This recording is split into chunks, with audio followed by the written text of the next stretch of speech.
You're listening to the Spark Radio Network, Internet radio like you've never heard before. Innovation, creativity, and imagination are all said to begin with a spark. So fasten your seatbelt and take the ride of your life and listen for the spark. You are listening to KLRN Radio, where liberty and reason still reign. Hey, this is John Preston, Marine Combat Veteran and Pacific Records recording artist. Just reaching out to have you check out our new album, Battle Cry, Songs of America's Heroes, an album featuring phenomenal other combat veteran artists like Scott Brown of the Scooter Brown Band, Ryan Weaver, Rowdy Johnson, just an incredible mix of people. This is all veterans telling our stories and our lives, and we're giving 100% of our proceeds to the Valkyrie Initiative to help veterans and first responders integrate back into society. I myself have battled with post-traumatic stress for many years and lost my own brother, a Marine Corps veteran, to suicide. I ask that you step with us and make this happen. We are in pre-order right now and release on March 17th. Go to iTunes, go to Amazon, buy. We plan on making the charts and making it at a very high level, and your support right now makes a difference. This is the release of my new song, Superman Falls, which is actually about the loss of my own brother, which happened last year, and I would love for everyone to check it out, to listen, and hopefully it'll make a difference in many lives.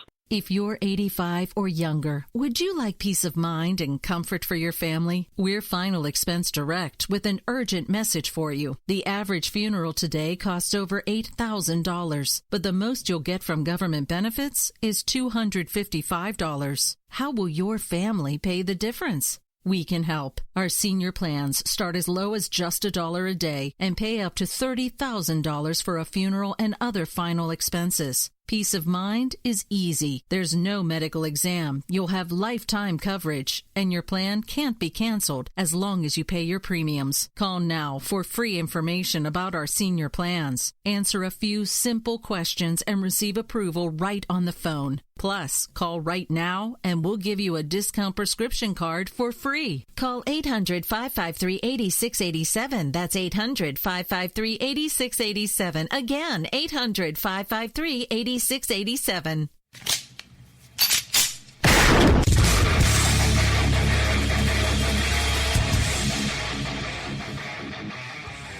This is Slickery Trigger for Rebel Road Tactical. With proper care and feeding, your pistol will be ready when you need it. There to save your life. Shouldn't your gear be that good? Whether you need a holster for comfortable everyday carry or a tough-as-nails holster for your next training course, Rebel Road Tactical has what you need. Check us out on the web at rebelroadtactical.com.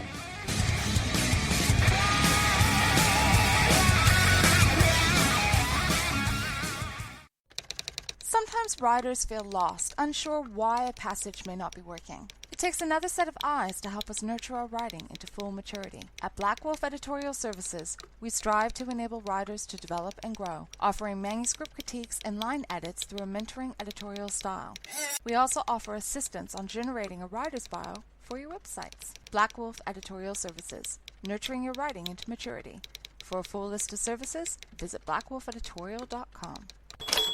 Here's George Foreman with InventHelp. Hi, I'm George Foreman. Do you have an idea for a new product or invention? People ask me all the time, George, how do I get my idea in front of companies? How do I get a patent? What do I do next? Do you have the same questions? I'll tell you like I'll tell them all. Call my friends at InventHelp. Call InventHelp today for free information. InventHelp has been helping inventors for more than 30 years and has sales offices nationwide. InventHelp can submit your invention to companies who are interested in receiving new ideas. If you have an idea and want to try to patent it and submit it to companies, you should call InventHelp today for free information. Listen, I can't guarantee a company will be interested in your idea, but I believe every inventor deserves the opportunity to step into the ring and take their best shot. Put InventHelp in your corner. To get your free inventor's information, call 1-800-353-6490. That's 1-800-353-6490. Again, 1-800-353-6490. KLRN Radio has advertising rates available. We have rates to fit almost any budget. Contact us at advertising@klrnradio.com.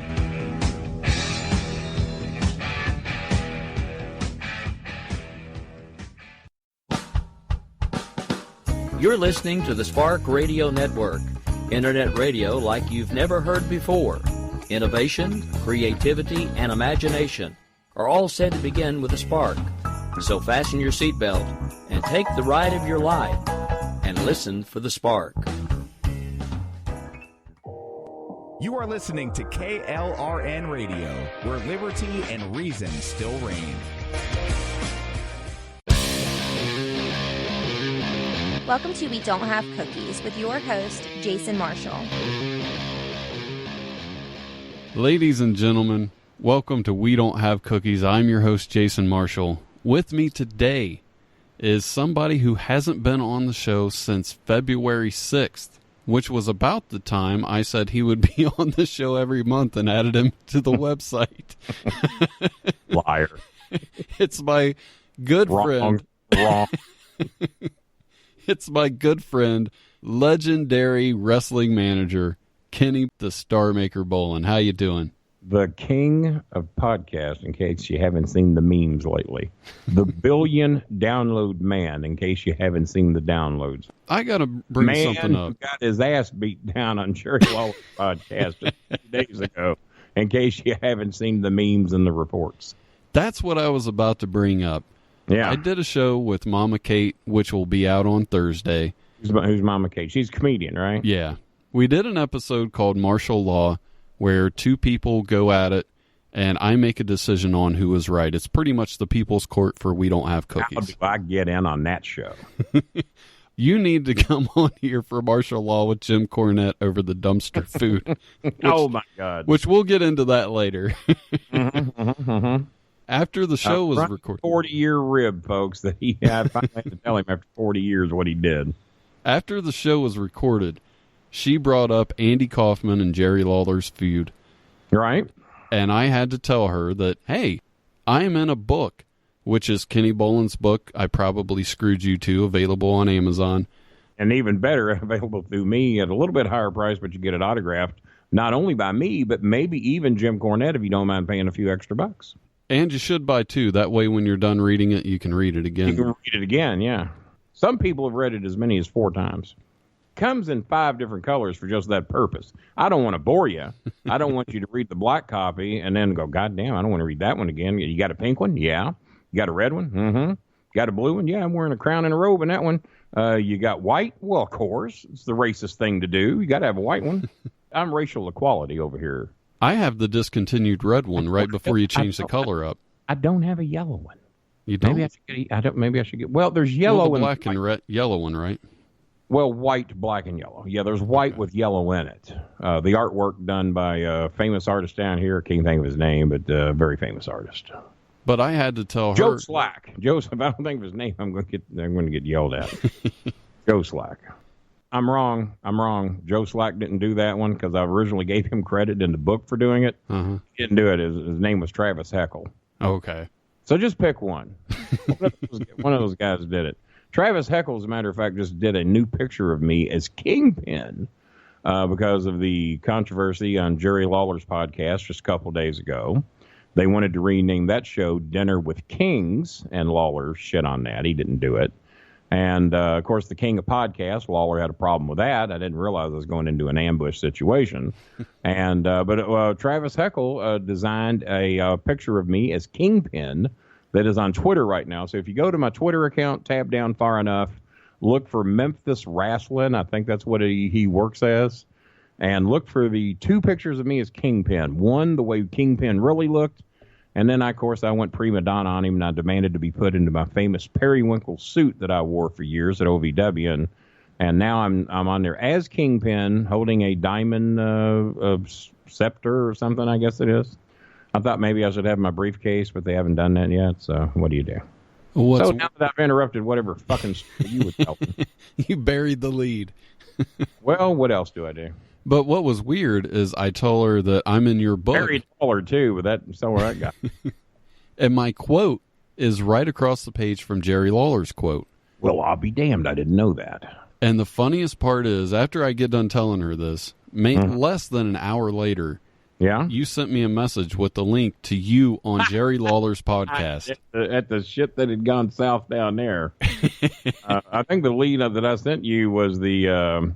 it should have been massacre in Memphis, but it was a mauling in Memphis. Wasn't quite a massacre because I held my own pretty good. Yeah, and I thought so. Well, if it weren't for that fifth cop, I might have emerged victorious out of that thing, but the fifth one got me. But massacre in Memphis would have been, had I just been put out of commission, laid out, unable to continue. But that didn't happen. I served 6 hours in the Memphis County Polk. I can't go into full detail of that because I've promised an exclusive on my own show, The Summer of Bowling, the new podcast I'm doing with Brian Last. People seem, for whatever reason, to be very excited about that. I mean, we were kind of excited about it because Brian never gets to speak on Cornette's show when he and I are on. I don't think anybody can on that show. Well, as you've noticed, I can. Well, yeah. Don't shut me up. There's no fear of me with Jimmy Cornette. And when it comes to promos, basketball, driving a car, getting pretty women, I've beaten Jimmy at every single thing we've ever done, and that includes cutting promos and talking. And wrestling. I was 212-0 at Oldham County High. They called me Takedown Bowling. I'm undefeated. I don't get beat at much, and I'll be damned if Jimmy's ever going to beat me at anything. One thing I wanted to talk to you about is both of us recently moved. Your house looks like $1 million, man. Well, it's funny you say that. Guess what this house sells for? $1 million? Well, technically, the home was estimated at $1.3 million. Christopher has the upper level. And the people that were renting the lower level finally moved out. And I had to break a lease where I was at. I just got the court summons on that today. I had to break a lease. They're really going easy on me. It could have got a lot uglier because I had a lot of months left on that lease. And they're only wanting me to pay 1 month. So that's not so bad. Normally, I've stuck it to every landlord I've ever had that ever tried to fuck with me. But they didn't really so much fuck with me as I had to fuck with them because I didn't want to lose out on his house. I'm going from a fucking $600 apartment to a $1.3 million house that my son is already in, and now we are both going to be the only tenants of this house. He's got the upper level, I've got the lower. So, and I'm not trying to claim I bought a $1.3 million home. We rent it, but we signed a long-term deal. I paid a lot of cash up front to lock us in for 5 years. Then they turn up, we get new owners. Like the first month we move in, we're going, holy shit, they're going to try and tear up that deal. They're going to try and evict us. But it turns out they really like us and they're happy to have us. As a matter of fact, they even offered my son to match the 5-year deal that I have down here. And they would reduce his rent by like $75 a month or something if he would do that. So he also paid up for 5 years because we don't want to own it because we have an option out. We can pay an extra month and get out of it if we have to, because there's a very good chance my son might be going to Europe if Donald Trump imposes martial law, and there's a lot of people thinking that might happen. Now, before I had to cut out the last 20 minutes of unfunny stuff out, Put that in another show, right? You'd better after I'll beat your ass. I know where you live, and I know how big your single wide is. That 45 acres of land don't intimidate me. I'll come up in a golf cart. I know I won't run you down, but I'll ride you down. My neighbor rides a golf cart around his property, and it's about... I've seen your property. It's intimidating. Well, his is about the sixth of the size of mine. I can't figure out why he needs a golf cart. Oh, Jesus Christ. It looks ridiculous, man. You got my yard, huh? I got a decent... Well, you've seen the pictures of my place. It's one of the old, Victorian homes? Is that what you would call it? Victorian? Yeah, it looks really nice. Built in the 1890s, and you've seen inside and out. I've posted a lot of pictures. I'm very proud of it. It's, it's not Trump Tower, but then again, I didn't pay Trump Tower money for it. But it's got the big 12, 13-foot ceilings. It's got those great big windows that, as a matter of fact, I had a lot of trouble finding curtains, drapes that would go from ceiling to floor. I found out the hard way that 96 inches don't do it. It gets close, and I said, fuck it. I'm not going to find 100-inch curtains just because they reach the floor. They just go right to the edge of the bottom of the window, and just a little bit of light gets through. And I said, well, fuck it. I ain't that big a dick. I'll just deal with it. So I went through the same thing recently. That's kind of funny you brought that up. You got great big windows too. Yeah, I got an old home, and I've the windows never are seen huge. a single wide in the world that's got great big windows. Now you're fucking with everybody. It's the first single wide built in the 1800s. Either that, or that's the single wide the guy lived in who's actually building your big home. One of the two. It might have been the outhouse for the guy actually doing the work to build your place. Maybe I got there earlier than I thought, and thought that was your home. You did say that you guys are coming down for a cookout sometime. I'm looking forward to that. Eyes ribbing you. I wouldn't come up there. Are you kidding me? Are you Ohio? Sure? You're in Dayton, right? The Dayton area? Yeah. How many hours is that from here? About 3? About 3, yeah. Oh, I think I can suck up 3 hours for some good hamburgers, maybe some brats, some cheese, a little relish, potato salad, some beans, corn on the cob. Maya, by the way, loves corn on the cob, and she's having a fit over your property. Many times I'll see her at my 50-inch computer screen in the living room just gawking at your property going, oh, my God, I'd love to be there. I said, shut up, bitch. We got a fucking 25-foot yard out in the front and a 50-foot yard in the back. Calm down. Now, are my pictures the screensaver on your computer? They are on hers, I'll guarantee you. That's awesome. Actually, my new Kingpin picture that they made of me is now my screensaver on mine. It was the comic book one that Simon did for me. And you talk about a shirt that's been selling well, but the buzz I saw about me made as Kingpin, are you familiar with who Kingpin is? Yeah. I didn't know much about him. I'd only seen him on a couple of Spider-Man cartoons. And goddamn, it was an awesome picture. But they made me just like Kingpin, only my head, and I'm wearing it. And I said, well, put my crown on. I want people to know it's me. Make it again, but make it with, I'm such a dick. But make it with a crown.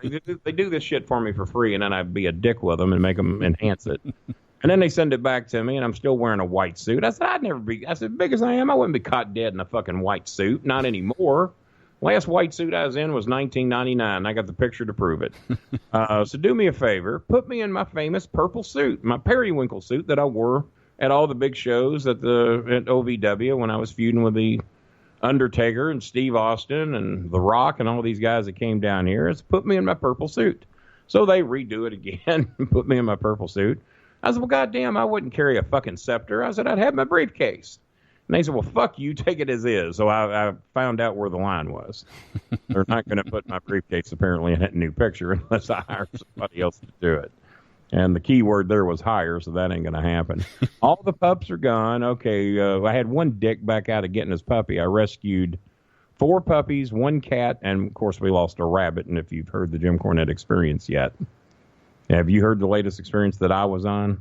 I don't think so. When did it come out? Not last week, but the week before. You got to hear it. We tell the story of Mozart, the pit bull that a homeless man gave my son at McDonald's, and this is all 100% the God's honest truth and an absolute shoot, but still some of the funniest shit you'll ever hear. Yeah, I didn't hear that one. I'll have to go download that. It was 2 weeks ago. So I wasn't on this week, but I was on the week before. That's the show you got to hear, because we talk about Mozart, the pit bull, and the big surprise of when we drop on Jimmy, and he did not know because I didn't want him told. That's when he found out. I did hear that part. You did hear that part? So how did I miss the Bulldog story? Don't know, because that was told before we dropped the bomb on Cornette. You probably heard it in pieces. Yeah, I must have been busy or something. What they're doing on YouTube to where they break the show up in pieces. Because at the end is when he did the big rant on Russo. Okay. So that's one piece. Mozart's another piece, and me and Brian Last are in the same piece that Mozart's in. So, yeah, my whole segment is one segment. I'm not broken up. Okay. But it's like 3 pieces to the show. So bring up my part. It's on YouTube. If not, I'll find a link and send it to you. But it is a must-hear. You got to hear this one. And I'm sure we're going to touch on it again. But Mozart had a run-in with a rabbit.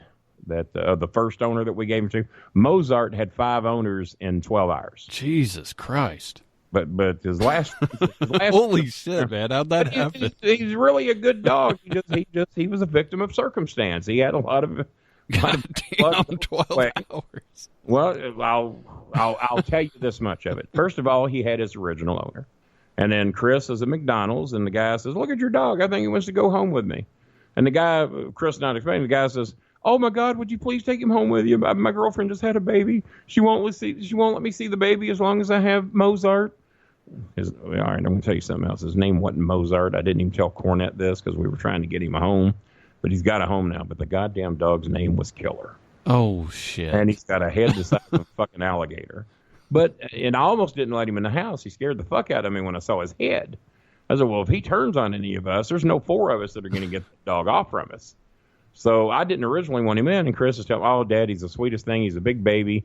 He'll jump up in your lap and lick your face. I said, he'll jump up in my lap and eat my face. I'll be goddamn. So sure enough, after about an hour of arguing with him at the door that dog is not coming to my home, I reluctantly let him in. My son tells me he's lost all respect for me. You're a pussy. I can't believe I'd ever see the day you'd be scared of a dog. You've been a dog. I was all, don't you shame me, you motherfucker. I'm trying to save my life. Fuck you. You're losing respect for me over I want to save my life. Fuck you. Get out of my house. Don't care if you ever come back. So we both called each other's bluff. I finally agreed to deal with the dog. And we let Mozart in. He's been renamed before he gets home. Chris says, I'm not calling this dog Killer. He's sweet. He's a baby. And sure enough, he gets up in my lap, and his head is so big, and he's so excited, and he's panting so hard that his teeth hit you with every lick that he takes. And your life flashes before your eyes. His pictures are on my wall. The biggest head of any fucking dog I've ever seen in my life on a standard little pit bull's body. It looked like he was a science experiment of how big of a head can we put on a dog and it still live and be able to walk, because that's what they did to this dog. So we let him in, and we all fall in love with him. And he says, Dad, will you take him? Will you keep him? I said, no, I can't do that. I've already got 2 cow. I just lost Misty. I'm not ready to replace her yet, but I'll post on Facebook, and we'll find him a home. Dad, no one's going to take that dog. Look at him. Only people like me and you that really understand pit bulls are going to give this dog a shot. We tried to give 2 cow away for 5 weeks, and that's why you got him now, because nobody would come and get him. And he said, if you can't give 2 cow away, as adorable as he is, you can never give this dog away when they see his head and realize he's a full-blooded blue pit. So I think somebody will take him. So sure enough, I put him up on Facebook the next day. We have 6 people in a bidding war battling to see who gets him. I had several people offering me fish dinners from Clarksville that lived in Indiana, mainly because I told them that's what the price was.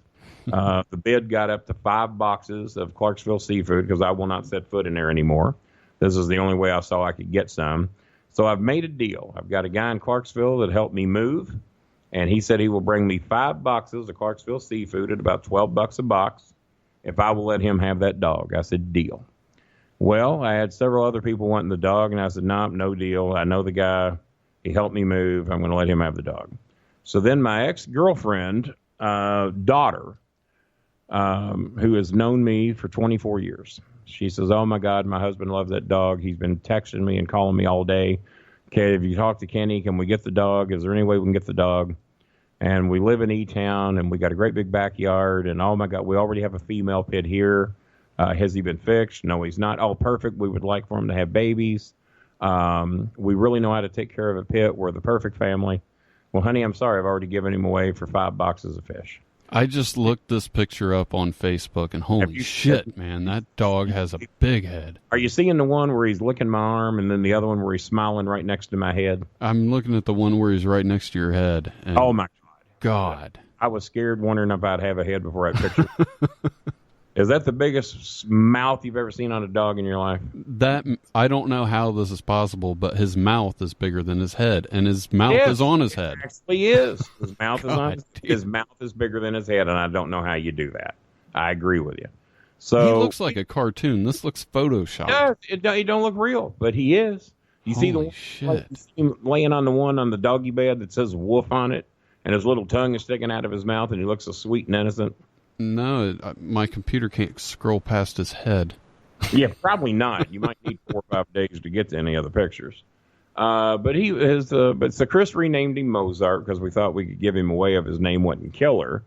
Maya's betting me that nobody will take the dog. They're all going to be scared to death. They're all stupid fucks. No, they're not going to give him a chance. 6 people battling for his dog inside of like an hour or 2. So now my ex-girlfriend's daughter's working me, and please, Kenny, please, you got to let me and my husband have that dog. I know you've already told somebody else. Have they come and got him? Well, no. When are they coming? I said, after work today at 5 o'clock. Kenny, we will come there tomorrow. We'll drive from E-Town tomorrow to get this. It's like a 90-mile round trip. We'll come there tomorrow if you tell us we can have the dog. I said, well, honey, I've already made a deal with the other people. Well, what deal? I said, well, I told them, I wanted 5 boxes of fish. We'll pull over and we'll get you 6 boxes of fish. I said, from where? She says, Moby Dick.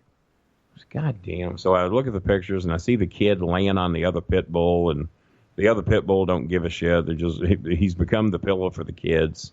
And the pit bull's like 2 years old, and Mozart's like 1.5 years. So finally, I had to dick over the people. I said, well, I didn't really dick him over. He dicked himself over.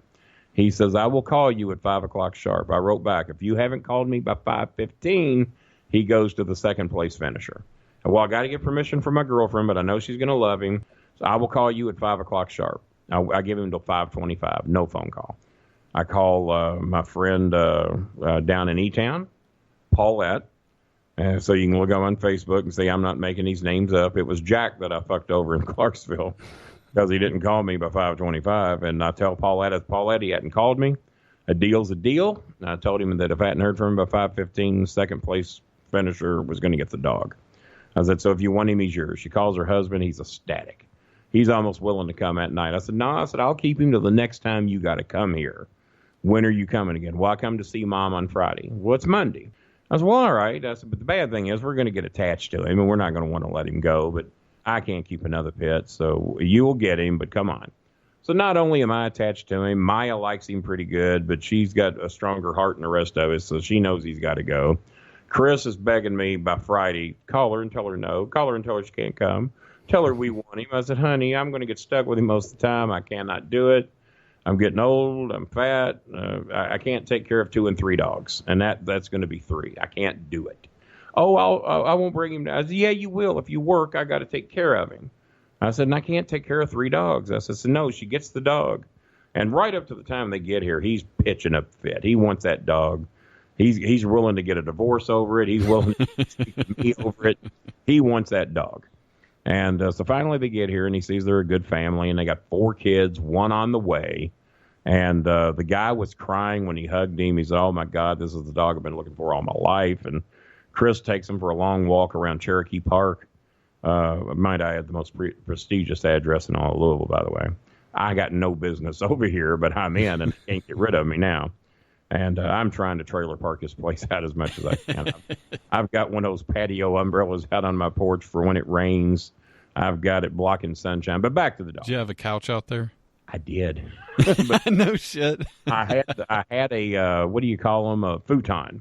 I had a futon because I got a new love seat the other day. So I decided I'm going to make the brown basically sofa. I mean, this ain't no cheap futon. This is a nice one. They sell for like $399. I had a distributor where I bought it from them for $200, and it's got the storage thing underneath where you can lift it up and store all kinds of shit. So I really kind of hated to let it go, but it was one of the most uncomfortable sofas to sit on, especially for a man my size I've ever been on. So I put it on the porch. Well, the bad thing is, there's about 1 foot of porch out there now. All my porch has gone away. If you got a chair and ottoman, there's plenty of room. That goddamn couch is taking up 88.8% of the porch. So that thing had to go too. And some ignorant friend of mine, I'm going to call him an ex-friend because he's a fucking moron. But he comes over. He's just one of these people that's he's got to trump every story you tell. He claimed to have been in the wrestling business, and no, he wasn't. He was in some backyard organization that ran in an abandoned warehouse on the 2nd floor. And we heard the stories back in the early mid-'90s that this idiot had fallen through the 2nd floor of where he's trying to run wrestling shows at.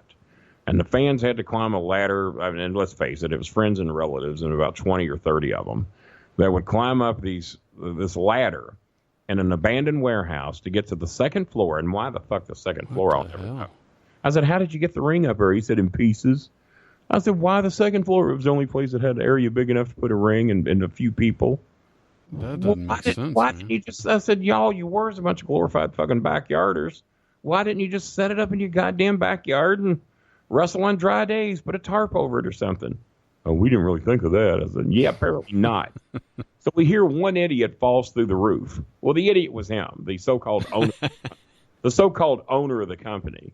And he apparently owned it with another idiot that ended up at OVW wanting to go through training class and to be a referee. And he was a dumb fuck. But OVW will take money from anybody. I'll just let you know that right now. If you got $2,500, you've heard of have horse will travel, or have gun, whatever the saying is. I done forgot it. Have horse will travel seems to make more sense, but that's not the saying. Long story short, Danny Davis needs your money. Yeah, Danny Davis needs your money. Always has, always will. If you got $25, well, maybe even $25, but if you got $2,500, $1,500 for beginner class, $25 for advanced. And amazingly, everybody that's got $2,500 amazingly makes it to advanced class.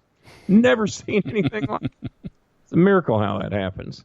And some people are so bad that they have hung around for 6, 8, 10, and 11 years paying $2,500 up to continue to be trained to hopefully get better. Anybody with any integrity, any decency would say, boy, been here a couple years now, paying $2,500 every 6 months, and you haven't really seemed to get any better. So I'm going to do you a favor. There's a gas station down the street doing some hiring. I think you're more qualified. So we're going to save you that $5,000 a year you've been giving us, because my conscience won't let me take your money anymore. So I want you to go get a job pumping gas or something. But no, not Danny Davis. They take these fuckers' money until the day they drain them dry. That's a pretty fucked up thing to do, man. It really is. I think it is, too. I'm glad you agree with me, because I think it is, too, and they've always done that. One of my big problems, when they realize these people do not have what it takes, they continue to take their money. They find some way to get them on television somehow eventually. Used to be you wouldn't expect to get on TV for about 2 years. Now you can get on in about 2 weeks. It don't take too long, and some of them don't look like they have that much training. So did we wrap up the Mozart story? So, yeah, Mozart's got a nice home. I don't think we did we? They fucked me on my Moby Dick fish, though, because it was supposed to have been 2 large dinner for twos and 2 large chicken strip dinners. Well, actually, we got 1 medium-sized chicken strip dinner and 1 dinner for 2. But they brought it in a bag, and it's like a waitress. When you tip a waitress, the waitress never looks to see how much of a tip you give her, right? Right. Well, I've actually had some idiots that think the waitress has no idea how much money you gave them. I got news for anybody that's that fucking stupid. The waitress puts the money in a special pouch in her apron or in a pocket on her body. Then she goes somewhere else in the building, and she counts every fucking dime you gave her. She knows what your tip was. You can't roll up 3 ones and make her think you gave her 30. And I had an idiot tell me this, a family member. Oh, well, she don't know how much we gave her, because I bitched them out for how little a tip she left, because I got 6 of them fed for free. And at first she claimed she didn't tip her, and she said, oh, no, we left her a few dollars. I said, well, how many's a few? Well, it was about $5. It may be 3, but I think it was 5. I said, so in other words, you're lying, but let's say it was 3. I said, you mean to tell me she didn't look at you people like you were fucking thieves when 6 of you ate for free on my word, and all you gave her was $3 fucking dollars? I said, my rules is $3 a head. If you eat off my fame, you tip $3 a head, and then I will settle up with them and give them some merchandise to cover what you ate. So, well, she doesn't have any idea what we gave her. She took the money and stuck it right in her apron. I said, you fucking dumb idiot. You're married to a Mexican husband. Your Mexican husband has countless sisters who are servers. They've never exposed to you that they know to the penny what every fucking moron tips them. I said, you're an idiot. You're a fucking idiot if you think that waitress doesn't know how much money you gave them. Well, she didn't even see us come in. She doesn't know we're with you. I said, you're the only motherfuckers that ever get to eat free off my dime. If anyone's eating free, they know Kenny Bolin sent them. No one else in this fucking town has that clout. I'm not trying to blow my own horn, but I'm the only one who has guests that eat for free. So then when they see you don't have a ticket, oh, these are Kenny Bolin's guests. I said, so now I got to go up there and fix what you've done. I said, not only do I got to give them some merchandise to cover your meal, but now I got to tip because you didn't. I said, so thank you for fucking me over. And this is my fucking little cousin. Well, we didn't want to accept your free meal because we knew you'd get pissed. I said, so you knew you was going to go up there and fuck them over, is what you're telling me. Because that's the only way I'd get pissed, is if you didn't tip the waitress. That's the only thing you could do. You could start a fucking bar fight in there. You could have a food fight. You could fucking call the manager a cocksucker, but as long as you leave the waitress an $18 tip, we'd have been cool. I said, you ate 6 $17 meals, and you couldn't muster up a $10 fucking tip for the waitress? I'm sorry to get hot about this, guys, but that shit makes me mad. Hey, while we're on the subject, What subject? Well, Mozart, cats, dogs, fish. We're all over non-tipping fucking Mexican Mary E's. Well, speaking of restaurants, I saw on Twitter a sign. I guess we were talking about restaurants. It was a sign at the Neon Deli in Middletown, Connecticut. Give them a shout out. It read, "Please refrain from discussing mathematics while waiting in line." What the hell do you think happened for them to put up that sign? Middletown, Connecticut? Yeah. They don't want people talking about math while waiting in line. I'd love to have something funny to come up with on that, but I got nothing. It's one of the most bizarre signs I've ever seen. I don't even know where you go with that. I think possibly that's somebody like me who's saying, what kind of sign can I put up here that people will just go, what the fuck? What does it mean? Maybe they were just tired. They were just tired of cheapskates trying to figure out how much the tip would be. I mean, the closest thing I could do would maybe put up something, no llamas allowed.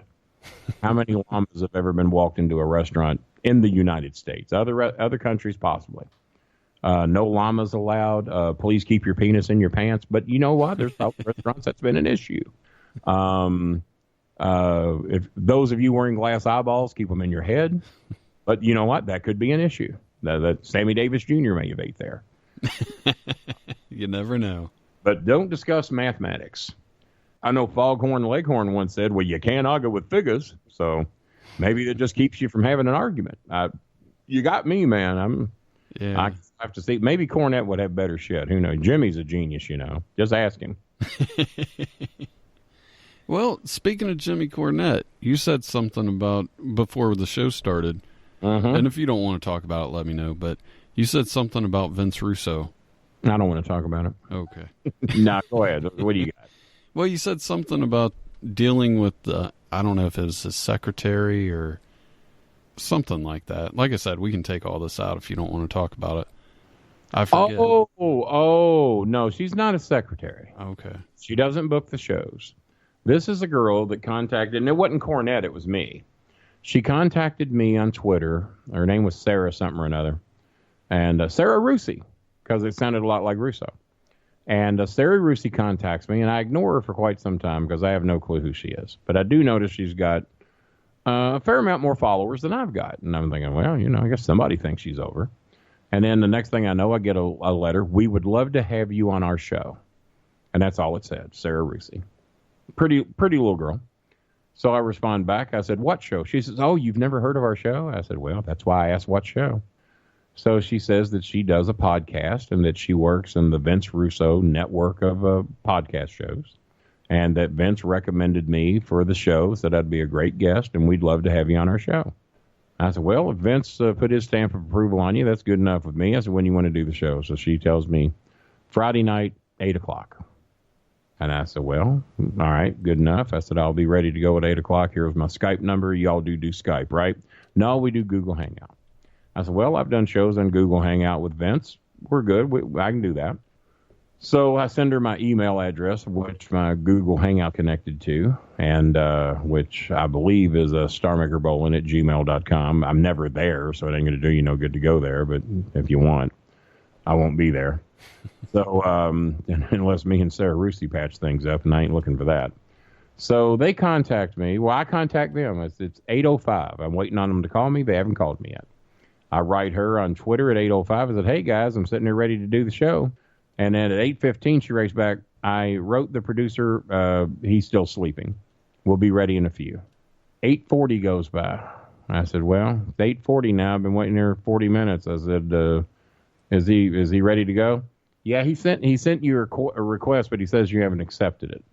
I said, no. I said, I'm sitting here looking at my contact list right now. It says I have no contacts. He hasn't written me. So he's apparently sending his request to starmaker@gmail.com, not Starmaker Bowling. I said, here's the fucking address that I gave you before. It's written down. Cut, copy, and paste it so you don't fuck it up. Send it to this clown, and let's get this show going. I've been sitting here 48 minutes waiting to do this show. Okay, he sent you your request. I go look, and I still have no request, even though he's got all the information. So the next thing I know we're supposed to start at 8 o'clock. It's now 9:22, and my Google Hangout starts ringing. And I click it, and there's this goofy-looking fuck with a bald head and glasses. No offense if that's anybody you know. And he's sitting there looking into what looks to be a cell phone and says, "Are you ready to do the show, Mr. Boland? Truly an honor to have you on. I'm a friend of yours on Twitter." And I said, "What's your name?" And he tells me. And I said, "Yeah, I've seen that name." I said, "So how are we doing this? Where's Sarah?" "Well, we're having trouble getting a connection between me, you, and Sarah, so we're going to record it this way." I said, "What way is that?" "Well, I'm just a producer, so I won't be on camera, so I'm going to use my phone, and I'm going to record her off my laptop, and she's going to interview you from my laptop." What the hell? And that is the same response I gave him, the one you're getting now. And let me give you 15 seconds of what that response was.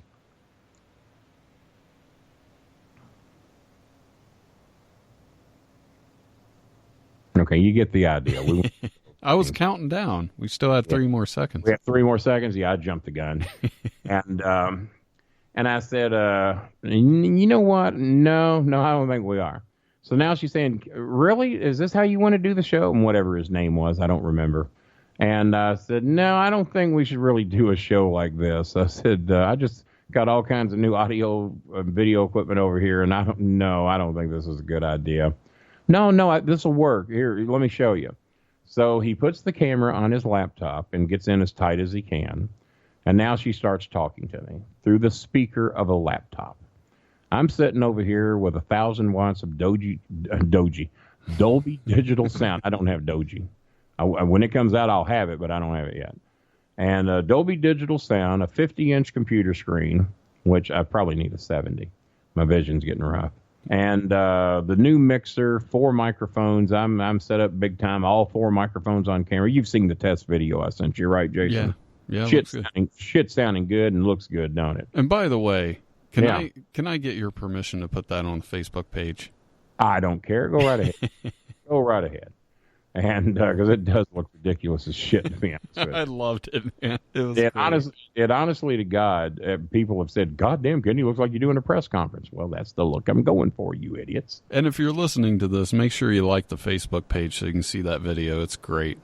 Yeah, it's oh my God, I forgot about the video I sent you. Well, I guess shit, whatever. So I forgot about that. So it's now becoming evident that I have stumbled into Disney World and Mickey Mouse is in rare form. And I said, I can't even hear her. I don't know what she's saying. "Well, she'll say it and I'll repeat it to you." I said, "No, you're not." No, you're not. You're not going to do that. I said, "Guys, I've been waiting an hour and a half patiently because your friend's of Vince Russo." I said, "What is she wearing?" "Oh, that's her negligee." What? I said, "Why?" "Well, she does all the shows in negligees and lingerie." I mean, that's great. But I said, "Well, I said, I'm not in my negligee or my lingerie. I feel overdressed for this occasion, and I'm only wearing a T-shirt." I said, "So, no, I tell you what. Why don't you all get your all shit together? And what is today? Wednesday? Let's try this on Friday or Saturday. How's that sound?" "Okay, well, we can do that. We're sorry. I think it'll work this way, Mr. Boland." I said, "Well, you think wrong, because I'm not going to do this." I said, "So you all get your shit together. I've done these shows with Vince on Google Hangouts. They always work fine. You're obviously doing something wrong, so when you figure it out, we'll do it." And I said, "I've seen a few of your Google Hangout shows. You all know, what are y'all doing wrong? What is wrong? Why can't you get 3 people on this?" "Well, Mr. Boland, why don't you try that?" I said, "I'm not trying anything. I'm not trying to be a dick, guys, but you invited me to do your show, and you act like you knew what the fuck you were doing. It's becoming quite obvious that you don't. And if you guys notice that my voice changes a lot, if I speak into 4 different sides of this microphone, you get 4 different sounds. And it is designed that way. It's not a flaw. And I'm just tired and lazy, and just I lean, and then I end up on another side of the microphone. So that explains that. But no, so the more I thought about it, the more I said, you know what? I don't have a whole lot of moral values, dignity, or integrity, but I've got enough that I'm not going to do this show. So I blocked him on Twitter and Facebook. I deleted her, didn't block her, just made room for more fans. And they wrote me, "We still doing the show?" And I wrote back, "No." That is all that apparently that answer was good enough because they haven't pursued me for anything else.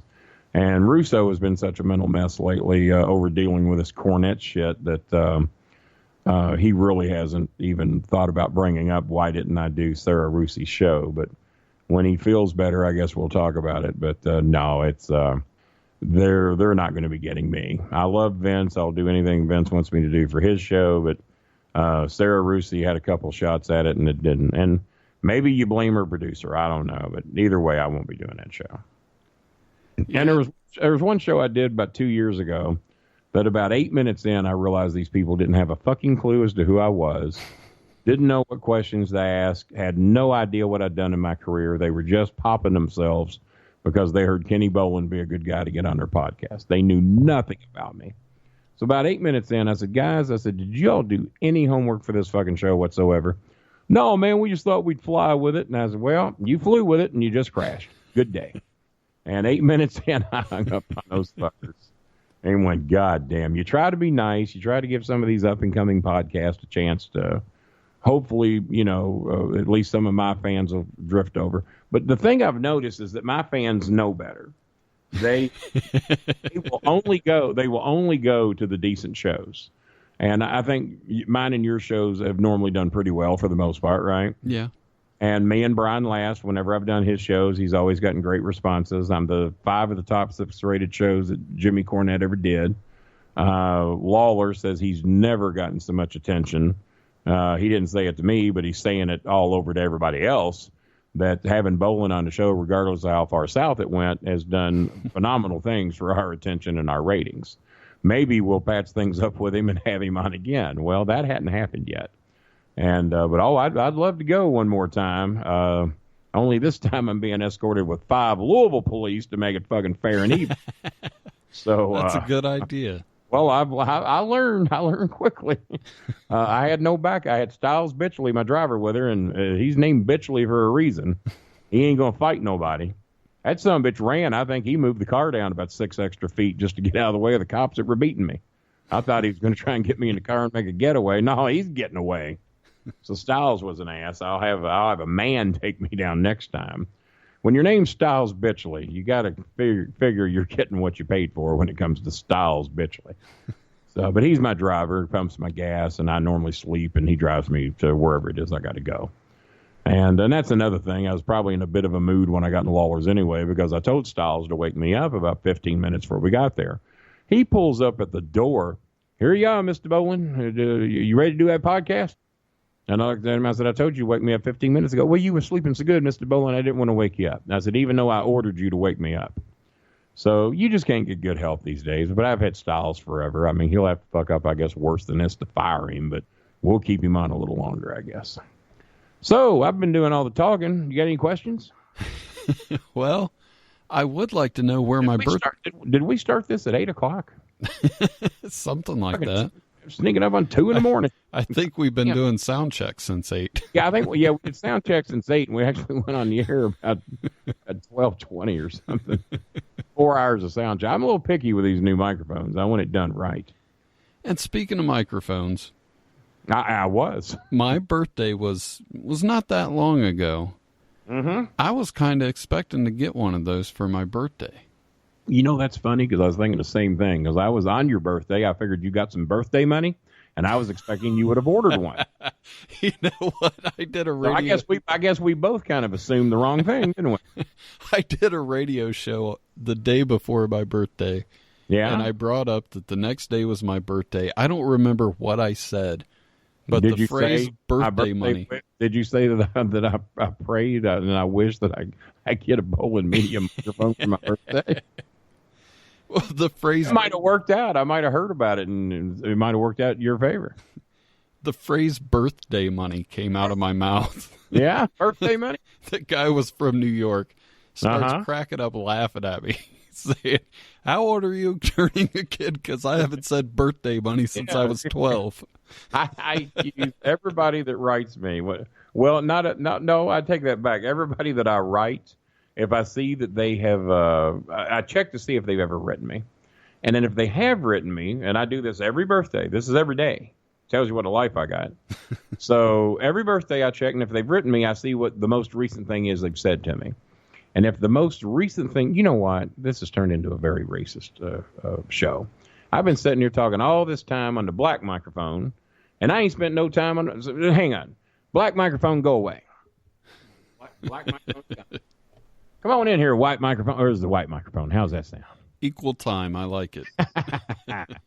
Fuck that black microphone. He's led me down a lot of stories I didn't even tell tonight. White microphone won't do that to me. So we're on the white microphone now. This is microphone 1. Black microphone's microphone 4. Just happened to be that way, folks. It wasn't anything racist. Just to prove that, orange microphone is 2. And your favorite, blue microphone's number 3. But they're both turned off tonight. I gave them the night off because they worked hard last night. So, and Blue Microphone took the road trip with me down to Memphis, by the way. So when you hear me order Lawler that I'm going to set in on a show, but I'm not going to talk on that prehistoric shit he's got, Styles Bitchley hooked up a set of Beats by Boland's and hooked up my blue Boland Media microphone. And we even, just in case we needed it, we had the new Boland balls. You've heard about the Boland balls, right? Yeah. The Boland ball. We had 2 of the best sellers, Boland's blue balls. And we had 2 of those there just in case anybody wanted to hold them or fondle them or even buy them. And none of that happened. But we had them just in case. And those are Bluetooth spherical balls that patch into your phone, your laptop, your tablet, whatever you got. And you can listen to your music. You can answer your phone, take them to the bathroom with you, where the fuck ever, kitchen. Someplace you might not want to take your phone. You might not want to risk your phone being in the bathroom because a lot of stupid fucks I know drop their phones down the commode. One of those stupid fucks was the Big Show. He did that. Lost his phone at an autograph signing we was doing in Indianapolis. His phone fell in the fucking commode. Oh, shit. So he got mad and he threw it up against the wall. It broke in 2 pieces. I went and picked them up, made him sign them, and I just found them the other day. No shit. I just found them the other day. I got him to sign them. This was in 1999 or 2000 he did that. And I found the phones. I got them in here in the living room, and I'm thinking about maybe auctioning those off one day for anybody that would like to have Big Show's phone that he dropped in the toilet, broke, and then when he calmed down, he signed them for me. I thought you were announcing my birthday present. No. I moved over to the white mic. What was I saying on the black mic that I felt should move over to the white mic? I don't remember. And by the way, the black microphone, no offense to anybody who likes this color, but the black microphone just days ago replaced the pink microphone. But there's been a lot of talk on other shows that now want the pink microphone to come back because they feel the pink microphone adds the way. And you probably have the picture with the pink microphone. And there's a lot of people making demands that the pink microphone come back because they think black is just too blah, just nothing to it, and it's got a black head on it too. So it just, and a black shock mount. So it's just all black. I can see that. Yeah. And I have colored windscreens. They're not as good as the manufactured ones that come with the mics. These are much thicker. And they really saved me on my P's, S's, and T's because, just to give you an idea, I'm going to show you why I use these windscreens or pop filters, whatever you want to call them. Okay, so now we're going to talk without the filter. You notice that got a little louder, right? Mm-hmm. We don't have the windscreen on. When you talk about P's and S's and T's, and especially P's, when you talk about P's, you hear that a fucking miserable P, fucking see what I'm saying? Yeah. So now I'm going to put it back on. God damn, what cartoon is this? All right, so now I have the P's on. So I'm talking about the P's now, and the P's aren't doing that. And you can talk about the P's and the pop filters and the pussies and the psychos, which you don't pronounce P that way when you say psycho. And but you see what it does, right? Yeah. So these fuckers really work, because I always heard you use your pop filter because it saves you on your P's, T's, and S's. Well, it fucking really does, and I never believed that. Yeah, I got them on all mine. So sometimes when people smarter than you tell you something, you should fucking listen to them, because I didn't. And Christopher doesn't like how they look, so he tried to take the filter off on the live bowling alley. And I went after him like he'd stolen my firstborn, which turns out he is my firstborn. So that was weird. And so I made him put the filter back on. And that's why I just gave you a short example to why all you beginners out there and all you goddamn backyard podcasters that aren't pros like me and Jason Let's face it, Jason is really not in my league, but I'll put him there today. But yeah, that's why you use your goddamn pop filter, because you listen to people smarter than you. And if you're brand new in the podcast world, including Hacksaw Duggan, I'm smarter than you. And you got no business in my business. I heard your podcast sucks. You should carry a 2x4 and cut lumber somewhere, because apparently I haven't even heard your show, but I've heard the reviews. And I've heard Pritchard's, and I listen to Pritchard's show a lot. Well, that's kind of a lie. I've never heard too many words out of Pritchard's show, because I'm normally sound asleep in the fetal position by the time I hear about 8 words come out of that show.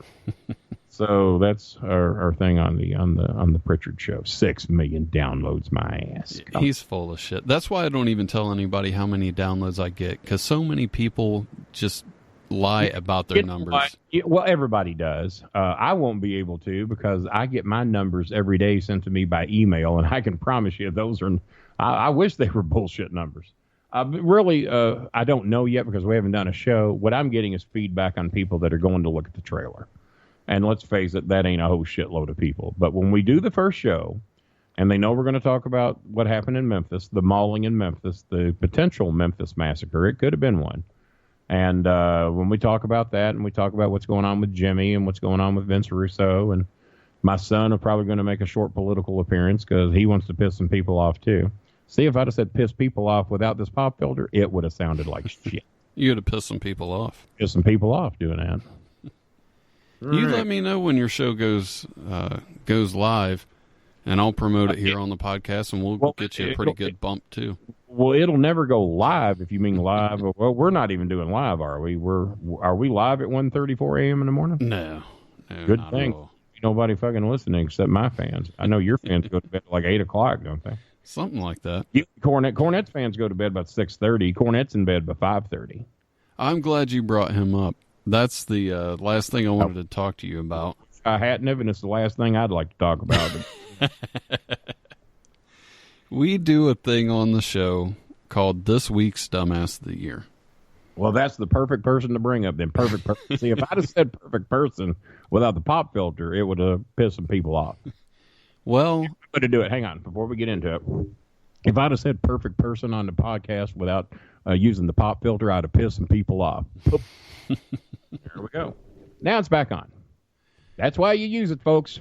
This is an educational program, if nothing else. I had a rundown of things I wanted to talk to you about. Bet we've talked about none of them. Kinda, yeah. Right. One of them I want to talk to you about. You shouldn't have pissed me off, man. One of them I want to talk to you about later is your brother living with Colonel Sanders. We'll get into that on the next episode. We'll do the that next show you're on. But that is a bit of a lengthy story, and we probably should really let some people go to bed, regardless what time they're hearing this. But I was looking, like I said, I usually have a segment called This Week's Dumbass of the Year, and nothing compared to what you did to Jim Cornette. Oh, my God. So Jim Cornette is this... Oh, well. It's gone now. We recording or not? Yeah. So the fans heard all this? Well, I'll probably take it out in post. Good stuff. I forget where we were, but... you were going to talk to me about something about Cornette? Yeah. I was saying that I scoured the internet looking for This Week's Dumbass of the Year. And you come up with Jimmy Cornette? Well, I'll be happy to talk about that. Nothing could top the story that we have in store for the listeners at home. You want to take it away? Well, give me 1 second here, because I was fucking with my phone the way most rude people do when they're either at a funeral, a wedding, or dinner. And I was fucking with my phone. I was going to fuck with you and play Cake by the Ocean again, but I'd unplugged it. So I don't guess I'll be playing Cake by the Ocean unless I go through the trouble to get Styles Bitchley in here and hook all my shit up again. So what happened is that in 1976, I had gotten fired from Burger Queen, back when it was called Queenie Bee. And the slogan was, "Come follow Queenie Bee, it's Burger Queen for me." And that was the slogan. And Queenie Bee was in a fucking bumblebee suit, and she would do personal appearances and everything. And I bent Queenie Bee over and had sex with her at a dairy. No, I didn't. I'd never fuck a bee in the ass, I promise. And so I didn't have sex with Queenie Bee.